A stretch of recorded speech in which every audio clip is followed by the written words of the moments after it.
শুভেচ্ছা, অনেক ভালোবাসা। বছর বছর এরকম অনুষ্ঠান হতে থাকুক এবং আরো বড় হোক, এবং আমরা যেন বারবার এরকমই দর্শকদের সামনে আসার সুযোগ পাই। এবং প্রত্যেককে very very happy new year. Happy new year. Happy new year.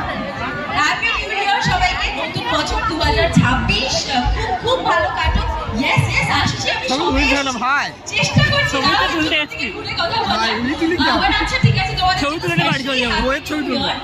আর বছরের শুরুতেই এরকম একটা জমজমাটি অনুষ্ঠান অবশ্যই আমাদের আর্টিস্টদের কাছেও একটা আমি একটা দেখার জন্য পরীক্ষা বাদে চলে এসেছি। পরীক্ষা করা আছে বাইরে, দুদিন পর পরীক্ষা, দুদিন পর ইঞ্জিনিয়ারিং পরীক্ষা, তাও দেখতে চলে এসেছি। কারণ যেটুকুনি বাড়ি যাও সেই সবকিছু কিন্তু তোমাদের ভালোবাসায়, সাপোর্টে এবং আশীর্বাদে। ইঞ্জিনিয়ারিং পরীক্ষা আমাদের কাজ দম বেরিয়ে যাবে, তবুও এই প্রিয়াঙ্কাকে দেখতে এসেছি কষ্ট করে। এরকম লাইভ পারফরমেন্স